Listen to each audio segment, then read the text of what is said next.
Hello all welcome back to our YouTube channel unique Chins. It's me Chins. അയവാ, എത്ര നാളായല്ലേ ഇങ്ങനെ ഒന്ന് പറഞ്ഞിട്ട്. ഞാൻ കുറേ നാൾക്ക് ശേഷമാണ് കേട്ടോ ലോങ് വീഡിയോ ഒക്കെ ഇടുന്നത്. ഓക്കെ, അപ്പോൾ നമ്മുടെ ഈ ലോങ് വീഡിയോ വന്നിട്ട് ഞാൻ കുവൈറ്റിൽ പോകുമ്പോൾ ഉള്ള വീഡിയോ ആണ്. കുറേ നേരം എന്താ പറയുക, കുറേ നേരം ഞാൻ നല്ല ലാഗടിച്ചിരുന്നൊരു സംഭവമാണ്.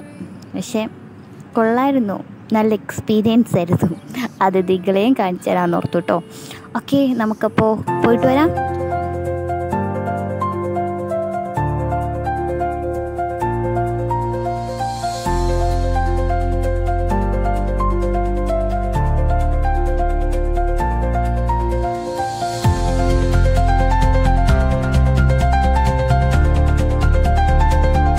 നമ്മളല്ലേ നമ്മുടെ ലൈഫിൽ കുറേ മാറ്റങ്ങൾ വരും. കുറേ നമ്മൾ എഫേർട്ടൊക്കെ എടുക്കുമ്പോഴത്തേക്കല്ലേ നമുക്ക് കുറച്ച് ചേഞ്ചൊക്കെ വരണേ. എപ്പോഴും നമ്മുടെ ലൈഫ് ഒരേ ഒരു വേവ് ലെങ്ത്തിൽ പോകില്ല. ഇടയ്ക്ക് ഹാപ്പി ആവും, ഇടയ്ക്ക് സാഡാവും, അങ്ങനെയൊക്കെ പോകും. എല്ലാവരുടെ ലൈഫിൽ പ്രശ്നങ്ങളില്ലേ ദാസ, അങ്ങനെ പറയണ പോലെ. ഓക്കെ, എൻ്റെ ലൈഫിൽ ഞാൻ ഫസ്റ്റ് ടൈമാണ് കേട്ടോ എയർപോർട്ടിൽ ഞാൻ ഒറ്റയ്ക്ക് പോണത്. നാട്ടിലാണെങ്കിലും ഇവിടെ ആണെങ്കിലും ഒക്കെ എന്താ, നമ്മൾ നാട്ടിൽ പോകുമ്പോഴത്തേക്കും ഇവിടുന്ന് അങ്ങോട്ട് പോകുമ്പോഴേക്കും കൂടെ ആരെങ്കിലും ഉണ്ടാവും. പക്ഷേ എൻ്റെ ലൈഫിൽ തന്നെ ഫസ്റ്റ് ടൈമാണ് ഞാൻ എയർപോർട്ടിൽ ഒറ്റയ്ക്ക് പോണത്.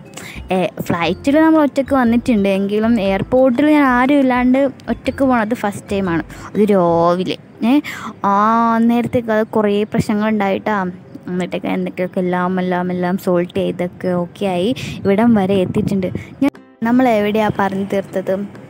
ഓക്കെ, ഞാനെന്താ ഒറ്റയ്ക്ക് പോവുകയാണേ. ഒറ്റയ്ക്ക് പോയാൽ രാവിലെയൊക്കെ ഒറ്റയ്ക്ക് പോകണതുണ്ടല്ലോ, പക്ഷേ നല്ല എക്സ്പീരിയൻസ് ആയിരുന്നു. മെട്രോ കയറുന്നു, എയർപോർട്ടിൽ ചെല്ലുന്നു, എടുക്കുന്നു, പോരുന്നു, സൂപ്പർ. പക്ഷേ എയർപോർട്ടിൽ നിന്ന് എനിക്ക് കുവൈറ്റിൽ എത്തണ വരെ ഒരു കുഴപ്പമില്ല, ഒരു കുഴപ്പം. എല്ലാം വെരി സ്മൂത്തായിരുന്നു ഗൈസ്. പക്ഷേ അവിടെ ഞാൻ ലാൻഡ് ചെയ്ത് കഴിഞ്ഞപ്പോഴാണ് ഞാനൊരു നഗ്ന സത്യം മനസ്സിലാവുന്നത്. അന്നത്തെ ദിവസം ഉണ്ടല്ലോ വാർ തുടങ്ങിയ ടൈമായിരുന്നു ഗൈസ്. ഈ വീഡിയോ ഞാൻ വാറൊക്കെ സ്റ്റാർട്ട് ചെയ്യണതിന് മുമ്പ് എടുത്തതാണ്. അപ്പോഴത്തേക്കും നമ്മുടെ എയറിൻ്റെ ഇതൊക്കെ ഫുൾ അവർ ബ്ലോക്ക് ആക്കുമല്ലോ. സോ എന്ത് ചെയ്യാനാ, 12 മണിക്കൂർ ഗൈസ്, 12 മണിക്കൂർ ഞാൻ എയർപോർട്ടിൽ ചുമ്മാ ഇരുന്നല്ല, കുറേ ആൾക്കാരെ പരിചയപ്പെട്ടു. കുറേ ഫോൺ നോക്കി, കുറേ നേരം ഇരുന്നു. പിന്നെ ഫോണിൽ ചാർജ് ചെയ്യുമ്പോൾ ചാർജാക്കി, പിന്നെ ആരോടൊക്കെയോ മിണ്ടിക്കൊണ്ടിരുന്നു, പിന്നെ ചായയൊക്കെ കുടിച്ചു.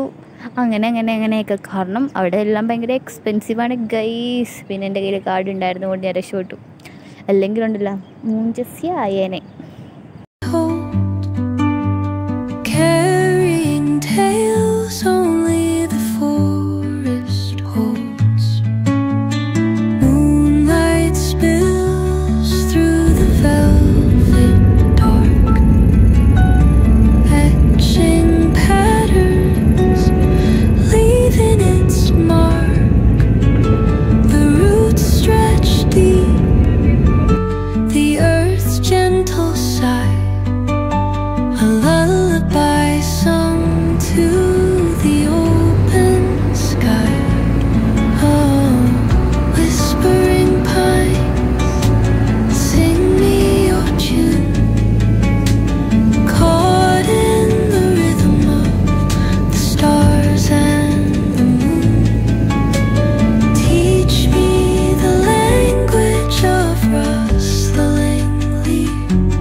അത് നിങ്ങളോട് ഞാൻ പറഞ്ഞല്ലോ, എൻ്റെ വിസ ചേഞ്ച് ചെയ്യാൻ പോയതാണ് ഗൈസ്.